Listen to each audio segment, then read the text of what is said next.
আল্লাহ রাব্বুল আলামিন তারপরে আয়াতে বলেন تؤمنون بالله ورسوله وتجاهدون في سبيل الله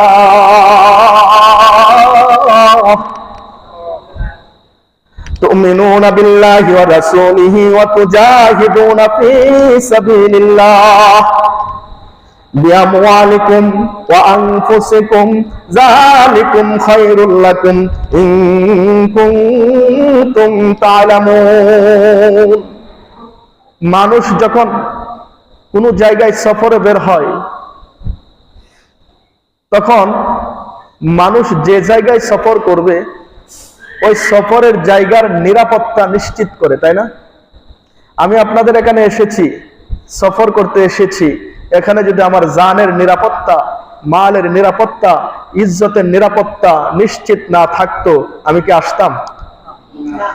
তাহলে মানুষ সফরে যাওয়ার আগেই তার সফরের জায়গার নিরাপত্তা নিশ্চিত করে নাই। এই জন্য তো দেখবেন রাজনৈতিক নেতা নেত্রীরা যদি কোথাও যায় ওইখানে 3 দিন আগেই প্রশাসনের লোকদেরকে পাঠায়া দেয় নিরাপত্তা নিশ্চিত করার জন্য, তাই নয় কি? সম্মানিত হাজিরিন, দুনিয়ার হিসাবটা আমি বুঝলাম, কিন্তু আপনি এবং আমাকে প্রত্যেককে ইচ্ছায় বা অনিচ্ছায় একটা সফরে বের হতে হবে। সফরটার নাম হলো মৌতের সফর। সফরটা হবে আমাদের কবরে। আমাদের প্রত্যেকের সামনে এই সফরটা আছে না নাই? এমন কেউ কি আছেন বলতে পারবেন যে না আমি এই সফর করব না? প্রত্যেকে যেতে হবে, যেতে হবে না? দুনিয়ার জমিনে যেখানে আমার নিরাপত্তা নেই, জানের নিরাপত্তা নেই, মালের নিরাপত্তা নেই, ওইখানে আমি সফর করি না। অথচ আমি নিশ্চিত একটা সফরে বের হতে যাচ্ছি, দীর্ঘ একটা সফরে রওনা হতে যাচ্ছি। ওই সফরের নিরাপত্তা নিশ্চিত হয়েছে কিনা কখনো চিন্তা করেছি? বুঝে থাকলে বলেন, কবরের জায়গাটা কি আরামদায়ক না ভয়ঙ্কর একটা জায়গা? এমন ভয়ঙ্কর একটা জায়গায় আমি সফরে রওনা দিচ্ছি, অথচ নিরাপত্তা এখন আমি নিশ্চিত করি নাই। এখন আমি নিরাপত্তা নিশ্চিত না করে রওনা হয়ে গেছি। আমাদের একজন বাদশা ছিল, বাদশা হারুন আর রশিদ। তার একটা বন্ধু ছিল যাকে মানুষ বাহলুল, পাগল বলে ডাকত। বাদশা একদিন পাগলকে ডাক দেয়া কয়, পাগল, আমি তোমাকে একটা লাঠি উপহার দিলাম, তোমার চাইতে আহাম্মক মক্কেল দুনিয়াতে যদি আরো কাউকে পাও, অন্য কোনো বান্দাকে পাও, এই লাঠিটা তুমি তাকে বুঝাইয়া দিও, উপহার দিও। বাদশা বুঝাইলেন, তুমি জমিনের ভিতরে সবচেয়ে আহাম্মক। পাগল লাঠিটা নিয়ে চলে গেলেন। দীর্ঘদিন পরে সংবাদ পাইলেন বাদশা হারুন আর রশিদ মৃত্যু শয্যায় শায়িত। পাগল দৌড়ে আসলেন, জিজ্ঞেস করলেন, বাদশা আপনি কোথায় যাচ্ছেন? বাদশা আপনি কোথায় যাচ্ছেন? আপনার কি অবস্থা? বাদশা জবাব দেয়, আমার তো অবস্থা ভালো না, আমার তো বিদায়ের সময় হয়ে গেছে। কোথায় যাবেন? তো কবরে যাব। তো কবরে যাবেন, আসবেন কবে? বুঝে থাকলে বলেন, কবরে গেলে কি ফিরে আসা যায়? বাদশা বলে, তুমি তো এই জন্যই পাগল, কবরে যে ব্যক্তি একবার যায় সে কখনো ফিরে আসে না। পাগল ডাক দেয়া কয়, বাদশা হারুন আর রশিদ, বোঝা গেল আপনি দীর্ঘ এক সফরে রওনা হচ্ছেন। এবার আমি আপনার কাছে প্রশ্ন করতেছি, দুনিয়ার জমিনে তো আপনি বিশাল দাপট ওয়ালা প্রভাবশালী এক বাদশা ছিলেন। আপনি যদি 1 ঘন্টার জন্য কোথাও সফরে যাইতেন, ওই সফরকৃত জায়গার নিরাপত্তা নিশ্চিত করার জন্য আপনি 3 দিন আগে প্রশাসনের লোক সেট করতেন, নিরাপত্তা নিশ্চিত করতেন, তারপর আপনি সফরে বের হইতেন। আমি আপনার কাছে প্রশ্ন করতেছি, আপনি এই যে কবরের মতো ভয়ঙ্কর এক জায়গায় সফরে রওনা হয়েছেন, ওই জায়গার নিরাপত্তা নিশ্চিত করার জন্য আগে কি কোনো প্রশাসনের লোকদেরকে পাঠাইছেন, নাকি নিরাপত্তাহীন ভাবে রওনা হচ্ছেন? বাদশা বুঝা ফেলাইছে পাগলের কথার ওজন কত। পাগলের কথার ওজন বাদশা বুঝা ফেলাইছে। পাগলের কথা শুনে বাদশার চোখ থেকে পানি ঝরতেছে। ইতিহাস ঘাটলে দেখা যায়, পাগলের এই কথা শোনার পর থেকে বাদশা যতদিন জমিনে জীবিত ছিলেন কখনো মানুষ তাকে হাসতে দেখে নাই, কখনো তাকে হাসতে দেখে নাই। এবার পাগল বলে, বাদশা আপনি আমাকে বলছিলেন একটা লাঠি উপহার দিয়ে, এই লাঠিটা নাও, তোমার চেয়ে আহাম্মক কাউকে পাইলে দিয়া দিও। ও বাদশা, আপনার মতো বিশাল এক বাদশা এমন এক ভয়ঙ্কর জায়গায় সফরে রওনা হয়েছেন, এখনো নিরাপত্তা আপনি নিশ্চিত করেন নাই। আপনার চাইতে আহাম্মক আল্লাহর জমিনে আমার দৃষ্টিতে আর কেউ হতে পারে না, বিদায় ওই লাঠিটা আমি আপনাকে উপহার দিয়ে গেলাম। পাগলের কথার ওজন বুঝতে পারছেন? তো ওই কবরের নিরাপত্তা নিশ্চিত করার দরকার আছে না বাবা? আল্লাহ পাক রব্বুল আলামিন সেই কবরের নিরাপত্তার কথা আমাদেরকে কোরআনে জানাইছেন। আল্লাহ বলেন, ইয়া আইয়ুহাল্লাযীনা আমানু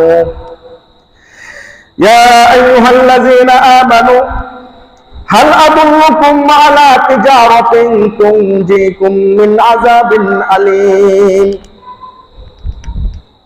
ও ঈমানদারগণ, ও আল্লাহর ঈমানদারগণ, আমি কি তোমাদেরকে এমন একটা বিজনেস, এমন একটা ব্যবসার কথা বলে দেব, এই বিজনেস, এই ব্যবসা যদি তোমরা কেউ করো, মিন আযাবিন আলীম, তোমার কবরের হাসরের সকল প্রকার বিপদের নিরাপত্তার নিশ্চয়তা আমি আল্লাহ দিয়ে দিলাম। আল্লাহ নিরাপত্তা নিশ্চিত করে দিবেন একটা ফর্মুলা, একটা পদ্ধতি অবলম্বন করতে পারলে।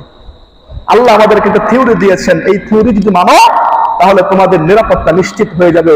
বুঝে থাকলে বলেন, কবরের নিরাপত্তা নিশ্চিত করে কবরে যাওয়ার দরকার আছে না নাই? আল্লাহ রাব্বুল আলামিন তারপরে আয়াতে বলেন, তুমিনুনা বিল্লাহি ওয়া রাসূলিহি ওয়া তুজাহিদুনা ফি সাবিলিল্লাহ।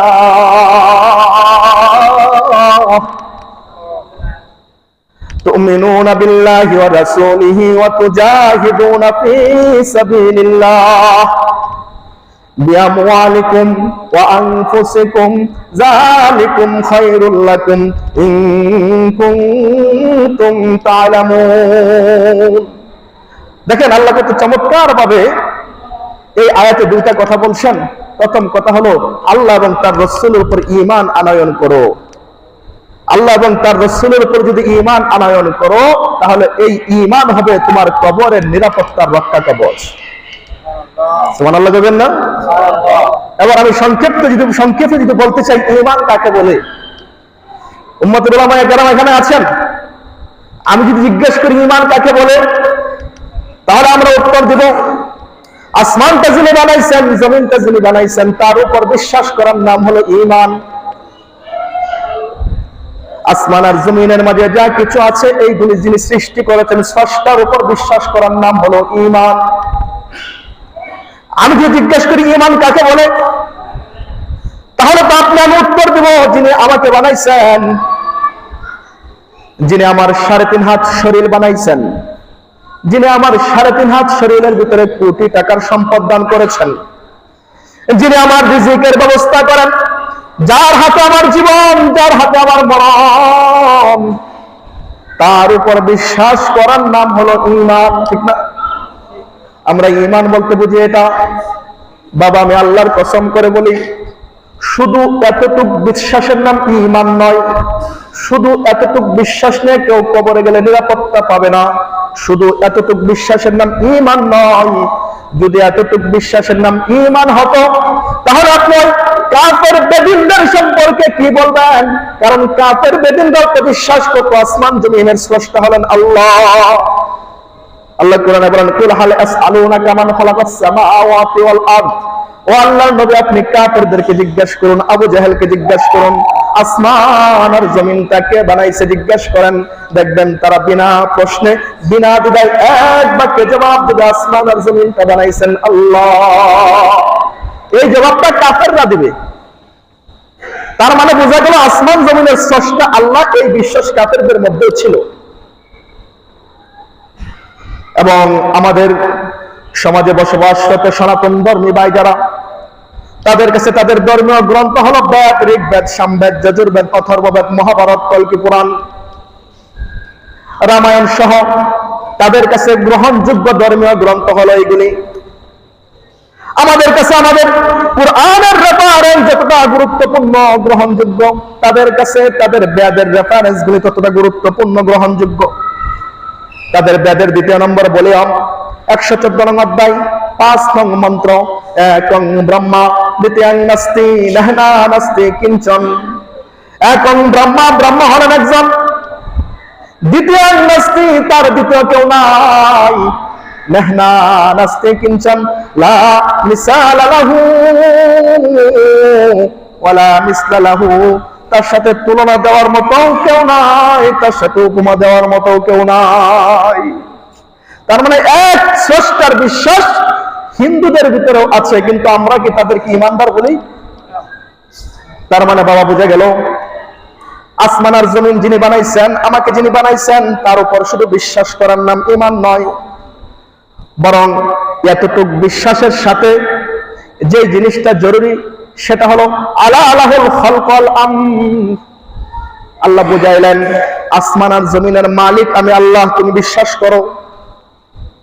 আমরা যদি বলি হ্যাঁ আমরা বিশ্বাস করি, আমরা বিশ্বাস করি না?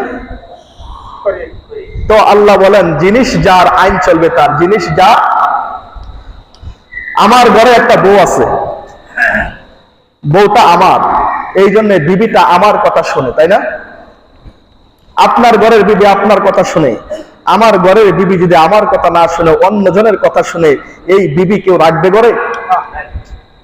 আপনার বিবির দুইটা হাতকে আপনি দিয়েছেন? দুইটা চোখের দৃষ্টিকে আপনি দিয়েছেন? জবান আপনি দিয়েছেন? আরে ভাই আপনি আমি কিচ্ছু দেয় নাই, শুধু একটু বরণ পোষণ করে কয়েকদিন বারাটিয়ার মতো। এই কারণে আমার বিবিটা আমার হয়ে গেছে, বিদায় আমার হয়েছে, বিদায় আমার কথা এসে চলে।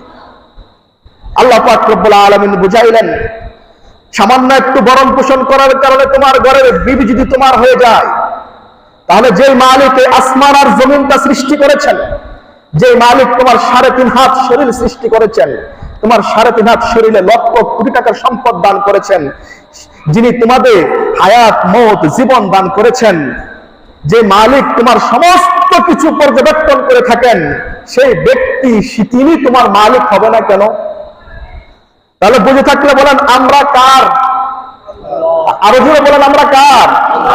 আল্লাহ বলেন তোরা যদি আমার হয়ে থাকিস, আলা আলাহুল খালকাল আমরু, সৃষ্টি যেহেতু আমার, সুতরাং তোর 3.5 হাত শরীরে আইন চলবে আমার।